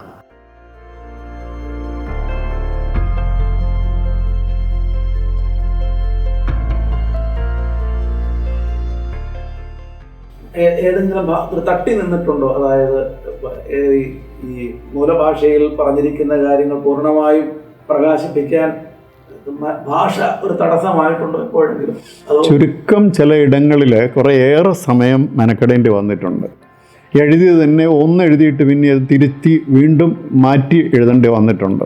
അങ്ങനെ 2, 3, 4 പ്രാവശ്യം ഒരു പദത്തെ മാറ്റി എഴുതേണ്ടി വന്ന ചുരുക്കം ചില അവസരങ്ങളുണ്ട്. അതെൻ്റെ പരിഭാഷയ്ക്കകത്ത് കണ്ടാൽ നോക്കിയാൽ കാണാം. ഞാൻ ആദ്യം എഴുതി വച്ചിരുന്നത് വെട്ടി അവിടെ രണ്ടാമതൊന്ന് കൊടുത്തു, അത് വെട്ടി മൂന്നാമതൊന്ന് കൊടുത്തു, എന്നിട്ട് അത് മുഴുവൻ വെട്ടിയിട്ട് അതിൻ്റെ ഏറ്റവും അടിയിൽ ഞാൻ ലേറ്റസ്റ്റ് ആയിട്ട് കൊടുത്തിരിക്കുന്നതും കൊടുത്തിട്ടുണ്ട്. പ്രകാരം എഴുതി തുടങ്ങിയതിന് ശേഷം ഒരു അച്ഛൻ തന്നെ ഒരു സംശോധന ഒരു പ്രാവശ്യം നോക്കി, വീണ്ടും രണ്ടാമത്തെ പ്രാവശ്യം ഒത്ത് നോക്കി, അങ്ങനെ ഒരു 2 പ്രാവശ്യം റിവൈസ് ചെയ്ത് കോവിഡ് കാലം കഴിഞ്ഞതിന് ശേഷം കിട്ടിയ സമയത്ത് ഒന്ന് എന്തിനു വേണ്ടിയാണെന്ന് ചോദിച്ചാൽ, ഞാൻ ഈ മാറ്റങ്ങൾ വരുത്തി. ഇപ്പോൾ ഒരിടത്ത് ഇപ്പം അവൻ എന്നുള്ള സൂചനയുള്ളത് കിടപ്പുണ്ട്, മറ്റൊരിടത്ത് ഞാനത് അവൻ എന്നുള്ളതിനെ മാറ്റിയിട്ട് ഒരു പൊതു നാമമാക്കി മാറ്റി. അപ്പോൾ എല്ലായിടത്തും അത് വന്നിട്ടുണ്ടോ എന്നുള്ളത് ചെക്ക് ചെയ്യണം. ഈ ലിംഗനീതിക്ക് വേണ്ടി മുഴുവൻ ചെയ്യും. അതുപോലെ തന്നെ രണ്ടാമത്തെ റിവിഷൻ നടന്നപ്പോഴാണ് യഹോവ എന്നുള്ള പദം, ഞാൻ ആദ്യം യഹോവ എന്നുള്ള പദവും ചേർത്തിട്ടുണ്ടായിരുന്നു, അത് മാറ്റിയിട്ട് മുഴുവൻ ദൈവം കർത്താവ് എന്നുള്ള പദമാക്കി മാറ്റിയത് റിവിഷൻ നടന്നപ്പോഴാണ്. ഈ പറഞ്ഞ ഈ 15 പുസ്തകങ്ങൾ കൈയെഴുത്ത് പ്രതികൾക്ക് പുറമെ ഇതിന്റെ ഒരു ഇൻഡെക്സ്, പിന്നീട് ഏതൊക്കെ ഭാഗത്ത് തിരുത്തൽ ഇതും കൂടി അഡീഷണൽ ആയിട്ട്. അതെ, രണ്ടാമത്തെ റിവിഷനോടുകൂടി ഞാൻ 3 ഇൻഡെക്സ് വോള്യങ്ങൾ കൂടെ ഉണ്ടാക്കി. അതായത് പെട്ടെന്നൊരാൾക്ക് ഇയാൾ എന്നാ മണ്ടത്തരങ്ങളൊക്കെയാണ് കാണിച്ചു വെച്ചിരിക്കുന്നത് പരിശോധിച്ച് നോക്കണമെങ്കിൽ ഈ 3 വോളിയം ഞാൻ കയ്യിലോട്ട് കൊടുക്കും. അതിൻ്റെ ഒരു ഭാഗത്ത് ഇന്ന വേദപുസ്തക ഭാഗങ്ങളുടെ ബൈബിൾ സൊസൈറ്റി പരിഭാഷയ്ക്കകത്ത് ഇങ്ങനെ കൊടുത്തിരിക്കുന്നു, മലങ്കര ബൈബിളിൽ ഇങ്ങനെ കൊടുത്തിരിക്കുന്നു.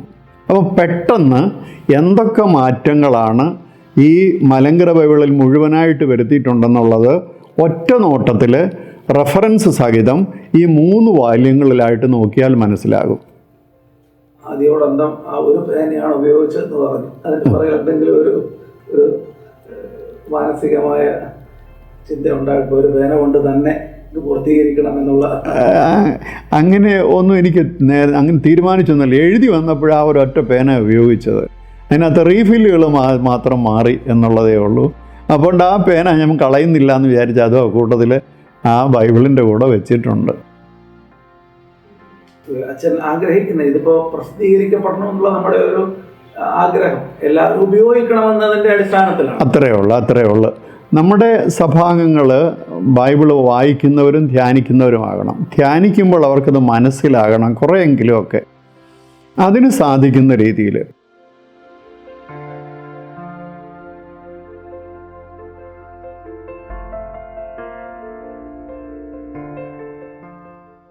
അതുപോലെ തന്നെ അതിനകത്ത് ഒരു പഠനപരമായ പ്രാധാന്യം ഈ ഓരോ വാക്യത്തിലും അദ്ദേഹം വരുത്തിയിരിക്കുന്ന മാറ്റങ്ങൾ വരുത്തിയിട്ടുണ്ടെങ്കിൽ മലയാള പരിഭാഷയിൽ ഇങ്ങനെ, പുതിയ അച്ഛൻ്റെ മലങ്കര ബൈബിളിൽ ഇങ്ങനെ എന്ന പേരിൽ വ്യക്തമായ വിശദമായ ഒരു ഇൻഡെക്സ് എഴുതിയിട്ടുണ്ട്.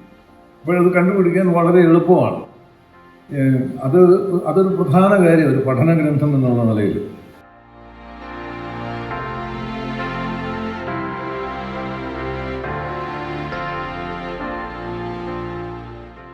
നമ്മുടെ സുറിയാനി സഭാ പാരമ്പര്യത്തിലെ ബൈബിൾ സൊസൈറ്റി പരിഭാഷ ഉണ്ടാകുന്നതിന് മുമ്പ് തന്നെ പെശീത്തായിൽ നിന്ന് മലയാളത്തിലേക്ക് ആക്കിയ ചില ഭാഗങ്ങൾ നമ്മൾ ആരാധനയ്ക്ക് ഉപയോഗിക്കുന്നുണ്ടായിരുന്നു. ഉദാഹരണത്തിന് സങ്കീർത്തനങ്ങൾ. ഇപ്പോൾ 51 മസ്മൂറ എന്ന് പറയുന്നത് നമ്മൾ ആരാധനയ്ക്ക് ഉപയോഗിക്കുന്നതല്ല, വേദപുസ്തകത്തിൽ കിടക്കുന്ന 51 സങ്കീർത്തനം. അതുകൊണ്ട് അങ്ങനെ പരിചയിച്ചിരിക്കുന്ന ചില ഭാഗങ്ങൾ ആരാധന ഉപയോഗിക്കുന്നതുകൊണ്ട് നമ്മൾ പരിചിതമായിരിക്കുന്നതിനെ അതേപടി അത് ഈ മലങ്കര ബൈബിളിൽ സങ്കീർത്തനം 51 സങ്കീർത്തനം ഞാൻ കൊടുത്തിരിക്കുക 51 മസ്മൂറായ, നമ്മൾ ഉപയോഗിക്കുന്ന മസ്മൂറായ. 91 മസ്മൂറ നമ്മൾ ഉപയോഗിക്കുന്ന മസ്മൂറായ കൊടുത്തിരിക്കുന്നു. മൂലഗ്രന്ഥത്തോട് അതിന് സുറിയാനിയോട് കുറെ കൂടി അടുപ്പമുണ്ട്. ആ രീതിയിൽ അർത്ഥത്തിലും ഭാഷാരീതിയിലും നമ്മുടെ ഒരു പരിചിതമായിരിക്കുന്ന രീതിയിലും ഇത് മാക്സിമം ഉപയോഗിക്കാവുന്നത് അങ്ങനെ തന്നെ ഉപയോഗിച്ചിട്ടുണ്ട്.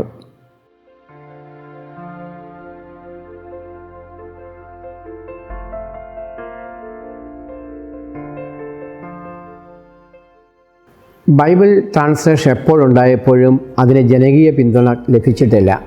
വളരെ പെട്ടെന്ന് പറഞ്ഞാൽ പ്രിൻറ്റിംഗ് റവല്യൂഷൻ ഇവിടെ ഉണ്ടായ സമയത്ത് സഭകളെല്ലാം എതിരായിരുന്നു. പ്രിൻറ്റിംഗ് റവല്യൂഷൻ്റെ ഏറ്റവും വലിയ റിസൾട്ടാണ് വേദപുസ്തകം പ്രിൻ്റ് ചെയ്ത് സാധാരണക്കാരിലെത്തി. സഭകൾ എതിർത്തു. പക്ഷേ പിന്നീട് കാലാന്തരത്തിൽ സഭകൾ പ്രിൻറ്റിംഗ് ടെക്നോളജിയോട് ചേർന്ന് നിൽക്കുകയും ബൈബിൾ അച്ചടിച്ച് വിതരണം ചെയ്യുകയും ചെയ്തു. എത്രയോ കാലങ്ങൾക്ക് ശേഷമാണ് ബൈബിൾ വായിക്കാൻ തന്നെ ജനങ്ങൾക്ക് അവകാശം ലഭിച്ചത്. കാരണം ബൈബിൾ വായിക്കാനുള്ള അവകാശം ക്ലർജിക്ക് മാത്രമായിരുന്നു, ബിഷപ്സിനും പ്രീസ്റ്റിനും മാത്രമായിരുന്നു. പ്രിൻറ്റിംഗ് റവല്യൂഷൻ പ്രിൻറ്റിംഗ് വിപ്ലവമാണ് ഈ വേദപുസ്തകത്തെ, ബൈബിളിനെ ജനകീയമാക്കിയത്. അപ്പോൾ മലങ്കര ബൈബിൾ പെട്ടെന്ന് സാധാരണക്കാർ സ്വീകരിക്കുമോ എന്നുള്ളത് ഒരുപക്ഷെ പെട്ടെന്ന് അത് ഉൾക്കൊള്ളുവാനായിട്ട് സാധിച്ചു എന്ന് വരികയില്ല. പക്ഷേ ഇനിയും വരുന്ന തലമുറയെന്ന് പറയുന്നത് ഈ പുതിയ ഭാഷയും പുതിയ സംസ്കാരവും പുതിയ വിജ്ഞാന തലങ്ങളുമൊക്കെ ഉൾക്കൊള്ളുന്നവരാണ്. അതുകൊണ്ട് പുതിയ തലമുറ തീർച്ചയായിട്ടും ഈ ഭാഷയും അവതരണവും മലങ്കര ബൈബിളിൽ സ്വീകരിക്കുമെന്നത് നമ്മൾ മനസ്സിലാക്കണം.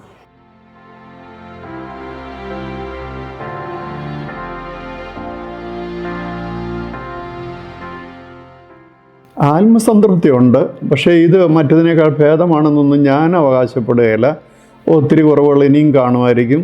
അല്ലെങ്കിൽ അതിനെടുത്തിരിക്കുന്ന മെത്തേഡിനകത്ത് ചിലപ്പം വൈരുദ്ധ്യങ്ങളുണ്ടായിരിക്കാം. അതൊക്കെ ബാക്കിയുള്ളവർ പരിശോധിക്കട്ടെ, പരിഹരിക്കട്ടെ.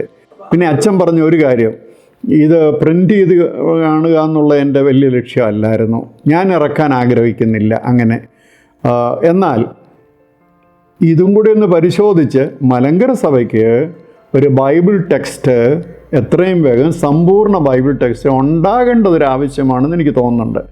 ഇത് വേണമെങ്കിൽ ഡിജിറ്റലായിട്ട് ചെയ്ത് അവൈലബിൾ ആക്കാമായിരുന്നു. ആവശ്യമുള്ളവർക്ക് മലങ്കര ബൈബിളിൽ നിന്ന് അടിച്ചാൽ ഉടനെ ഡിജിറ്റലായിട്ട് കിട്ടുമായിരുന്നു. അങ്ങനെ കൊടുക്കാൻ എനിക്ക് താല്പര്യമില്ല. ആളുകളുടെ കയ്യിൽ ടെക്സ്റ്റായിട്ട് അതിൻ്റെ ഹാർഡ് കോപ്പി ആയിട്ട് അത് കയ്യിൽ കിട്ടി അത് വായിച്ച് പഠിച്ചാലേ ധ്യാനിച്ചാലേ അത് അതിൻ്റെ ഒരു പൂർണ്ണതയിലേക്ക് വരുവുള്ളൂ എന്നുള്ളത് കൊണ്ട് ഞാനത് സൂക്ഷിച്ച് വെച്ചിരിക്കുന്നു. അത് ഇങ്ങനെ ഇരിക്കട്ടെ.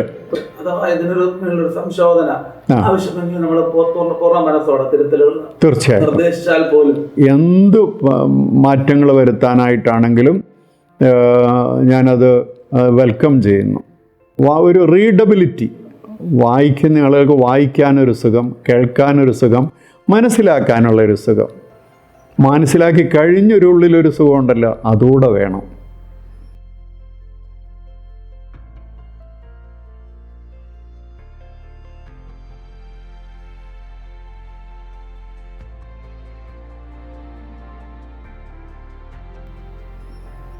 അത് വേണം. അത് കിട്ടാൻ ആഗ്രഹിക്കുന്നു, പ്രാർത്ഥിക്കുന്നു. ഒരു സാക്ഷാത്കാരം ജീവിതത്തിന്റെ അതെ അതെ വഴി നടത്തലുകളില്ല. ഒരുപക്ഷെ ഞാൻ വിചാരിക്കുന്നു അച്ഛൻ്റെ ആ ഒരു ആത്മീയ ശിക്ഷണം, അമ്മ, അപ്പൻ, അങ്ങനെയുള്ള ആളുകളിലൂടെ കിട്ടിയ ആ ഒരു വേദവിചാരത്തിൻ്റെ ഒരു പിന്തുടർച്ചയായിട്ട് തന്നെ ഉള്ളിൽ തോന്നിച്ചൊരു കാര്യമായിരിക്കണം ഇത്.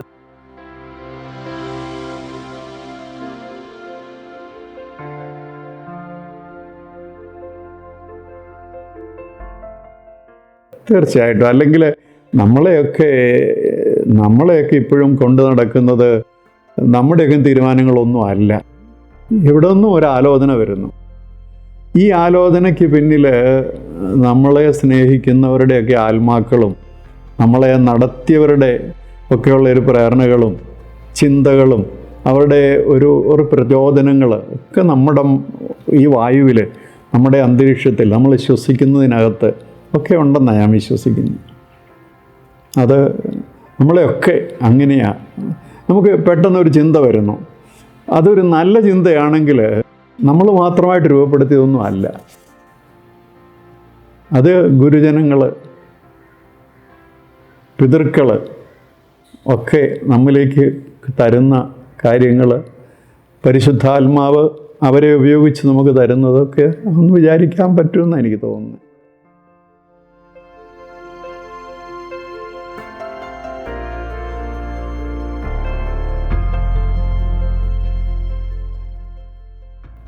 ഇത് അഭൂതപൂർവമായ ഒരു പരിശ്രമത്തിൻ്റെയും സമർപ്പണത്തിൻ്റെയും ശ്രദ്ധയുടെയും നിഷ്ഠയുടെയും തപശ്ചര്യയുടെയും പരിണിത ഫലമാണെന്ന് നമുക്ക് സംശയമന്യേ പറയുവാനായിട്ട് സാധ്യമാവും.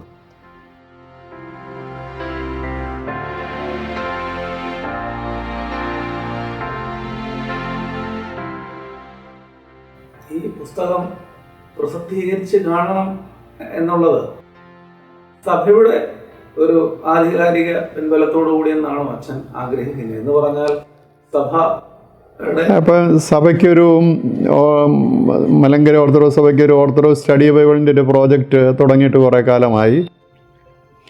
അപ്പോൾ അത് പൂർത്തീകരിക്കുമ്പോൾ അതിൻ്റെ ടെക്സ്റ്റും ഉണ്ടാകും, വ്യാഖ്യാനം ഉണ്ടാകുമെന്ന് എല്ലാവരും പ്രതീക്ഷിച്ചുകൊണ്ടിരുന്നത്. നിർഭാഗ്യവശാൽ അത് ഇതുവരെ യാഥാർത്ഥ്യമായിട്ടില്ല. എന്നെങ്കിലും യാഥാർത്ഥ്യമാകുമായിരിക്കും. അപ്പോൾ ഒരു ടെക്സ്റ്റ് അവൈലബിൾ ആകുന്നുണ്ട്. അത് മലങ്കര സഭയ്ക്ക് വേണ്ടിയുള്ള ആധികാരിക ബൈബിളാകാം.